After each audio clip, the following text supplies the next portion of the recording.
안녕하세요. 금요사건 파일 디바제식합니다. 2004년 6월 25일 아침 8시 대구 북구 침산동에서 지역 순찰을 돌고 있던 고성지구대 소속의 한 경찰관의 눈에 아주 거슬리는 게 있었습니다. 날이 밝아오는데도 불이 훤히 켜져 있던 노래방. 보통 아침 8시까지 영업하는 노래방이 주변에 거의 없던 터라 이걸 수상하게 여긴 경찰관은 확인해 봐야겠다고 생각했죠. 그리고 곧이어 노래방에 진입해 문을 연 순간 피를 흘린 채 쓰러져 있는 여성을 발견합니다. 그녀는 이 노래방에서 일하던 40대 안씨. 몸 곳곳에 여러 차례 흉기에 찔려 있었고요. 더 잔혹한 건 여성의 주요 부위, 가슴과 음부가 훼손되어 도려내진 너무도 참혹한 모습이었습니다. 즉각 현장에 출동한 경찰은 이 유례 없는 시신의 모습과 현장에 놀랄 수밖에 없었는데 그나마 다행히 범행에 사용된 것으로 추정되는 그 노래방 주방에서 사용하던 칼을 찾아냈고요. 또 범인의 것으로 보이는 담배꽁초까지 증거가 될 만한 몇 가지 유류물을 확보합니다. 정밀 감식이 진행되었습니다. 하지만 이 당시는 지금으로부터 18년 전인 2004년인데요. 칼과 담배꽁초 외에 범인을 특정할 만한 어떤 결정적인 단서를 찾아내지는 못합니다.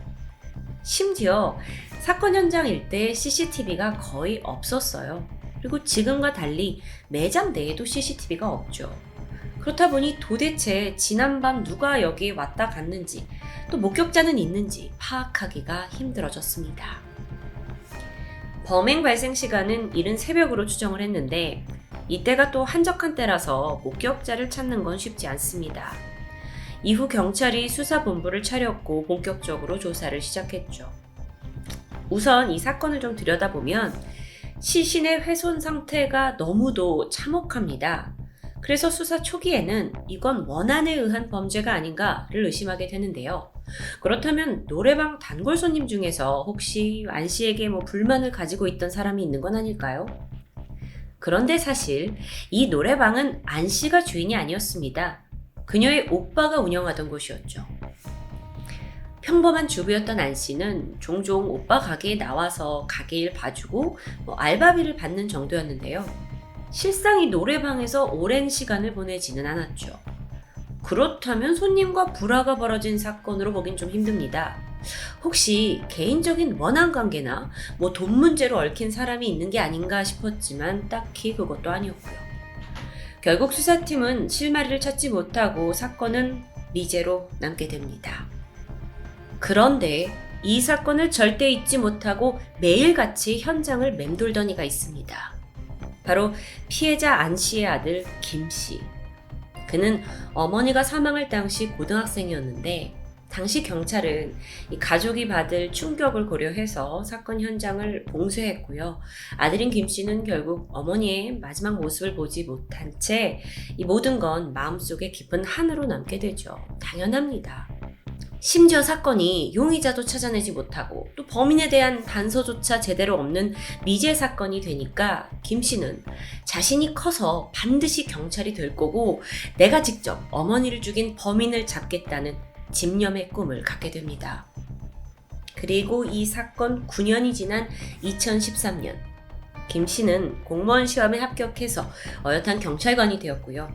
파출소 근무를 거쳐 드디어 대한민국 형사가 됩니다. 이후 김 씨는 직접 어머니의 사건 파일을 열어서 홀로 재수사를 시작했습니다. 절대 잊지 못하는 사건이니까요. 하지만 아시다시피 이미 9년 전에 미제가 된 사건은 시간이 지나도 풀기 어려웠습니다. 의미 있는 단서도 목격자도 사라졌고 이게 결코 그렇게 집념으로만 되는 일이 아니었죠. 이때 김 씨는 거의 현장에서 살다시피 하면서 수도 없이 이곳을 맴돌았고요. 머릿속으로 시뮬레이션을 합니다. 그날 누가 어떻게 범행을 저질렀는지, 왜 저질렀는지 정말 수천 번도 넘게 되짚었겠죠. 그런데 이런 노력이 무색하게도 추가 단서가 한 개도 나오지 않습니다. 김 씨 또한 이걸 포기해야 하나 하는 상황에 이르게 되는데요. 이때 하늘이 도왔던 걸까요? 전혀 예상치 못한 곳에서 범인의 윤곽이 드러납니다. 2017년 11월 21일 저녁 11시 50분, 대구 중구의 한 골목길에서 폭행 강도 사건이 발생했습니다. 귀가하던 20대 여성이 신원 미상의 남성이 휘두른 방망이에 머리를 수십 차례 가격당한 후에 들고 있던 핸드백을 빼앗긴 사건이었죠. 여자는 큰 부상을 입었지만 다행히 사망하진 않았습니다. 신고를 받고 경찰이 출동을 해보니까 현장 인근에서 CCTV에 범인의 행적이 남아 있었어요. 그리고 얼마 지나지 않아 범인으로 추정되는 그 실루엣의 한 남성이 여성을 폭행한 현장 인근을 배회하면서 담배를 피우는 모습이 포착됩니다. 이때 얼굴이 제대로 찍히지는 않았어요. 그래서 신원을 파악할 수는 없었는데, 그런데 남성이 떠난 자리에 남아있는 담배꽁초가 있습니다. 경찰은 이 현장에서 어떤 게 그 사람 건지 모르잖아요. 그래서 버려져 있던 담배꽁초를 모조리 수거했고요. 하나하나 국과수의 DNA 감정을 의뢰하게 되죠. 그리고 믿을 수 없는 결과가 나왔습니다. 이 국과수에 있던 장기 미제 사건 DNA 데이터베이스에 이 남성의 것과 일치하는 DNA가 나온 겁니다. 그리고 그게 놀랍게도 2004년 노래방 안씨 살인 사건의 현장에서 발견된 DNA와 동일했던 겁니다. 즉 범인이 같은 인물이란 뜻이죠. 이 결과는 미제 사건을 해결할 정말 절호의 찬스입니다. 그래서 경찰이 즉시 수사본부를 꾸렸고요. 이 두 사건을 일으킨 범인을 쫓기 시작하죠. 가장 먼저 현장 일대 CCTV 수거했고요. 그리고 또 근처에 휴대폰 기지국에 남아있는 통화 기록들을 전부 분석합니다. 엄청난 작업이었죠. 하지만 그 노력 끝에 유력한 용의자가 떠오릅니다. 그는 바로 48세의 남성 이광수. 사건 현장에 그가 있었다는 증거, 그게 CCTV와 통화 기록으로 명백히 남아 있습니다. 범인인 게 거의 확실했어요. 이제 경찰이 이광수의 행적을 추적하면서 거주지를 알아냈고요. 2017년 12월 28일 아침 6시에 자택 앞에서 잠복을 하고 있다가 출근하는 그를 즉각 체포하는 데 성공합니다. 그렇게 오랜 시간 숨어있던 미제 사건의 범인이 마침내 검거되는 순간이었겠죠. 그런데 이광수는 이 두 사건에 대해 범행을 완강히 부인합니다. 하지만 그렇기엔요, 경찰이 가지고 있는 증거가 너무 명확하고 예리했죠. 그렇게 강하게 압박을 하니까 버티다 못한 이광수는 결국 범행 일체를 자백하게 돼요. 그럼 이제 살해 동기가 궁금해지는데, 9년 전 일면식도 없던 안 씨를 도대체 왜 그렇게까지 잔인하게 살해한 걸까요? 이광수에 따르면 그는 그날 노래방을 다 끝내고 계산을 하던 중에 아니 이거 술값이 너무 비싸게 나온 거 아니냐? 라며 프론트에 있던 안 씨와 목소리를 높이게 됩니다. 그리고 그게 말다툼으로 번지게 되는데 이때 화를 참지 못한 이광수가 우발적으로 안 씨를 살해했다고 주장하는데요. 그런데 여기서 경찰이 아주 예리한 지적을 합니다.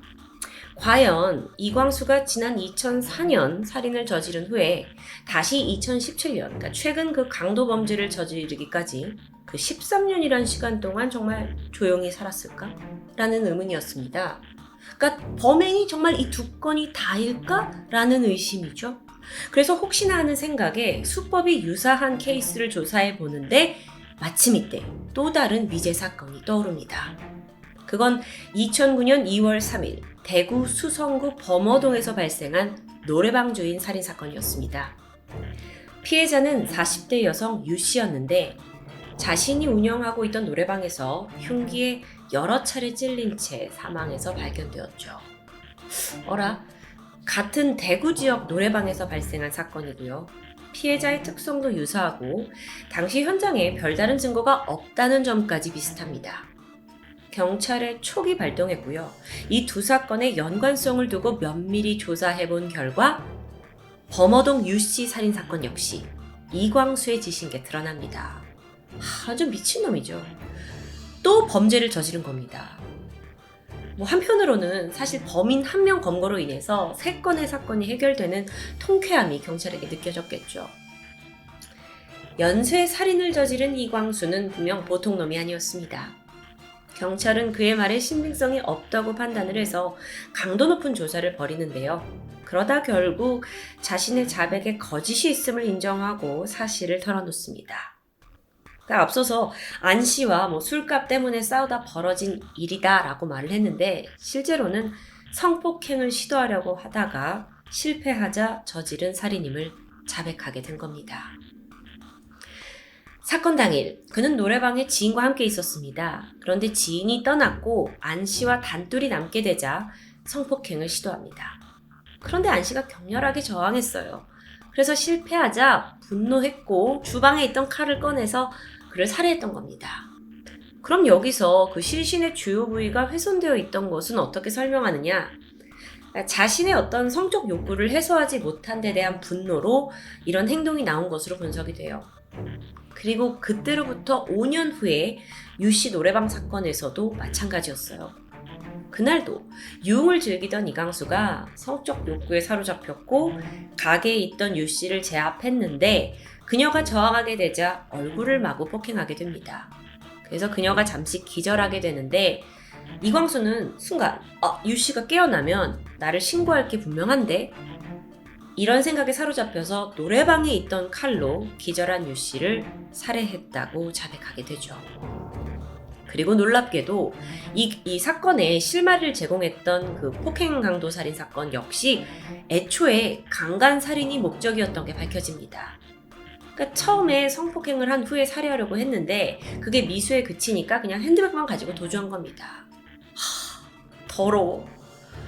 무려 3건의 강간미수 그리고 2건의 살인, 이 모든 걸 저지르면서 이광수는 반성의 기미 없이 오히려 현장을 맴돌면서 태연히 담배를 피우는 모습을 보였습니다.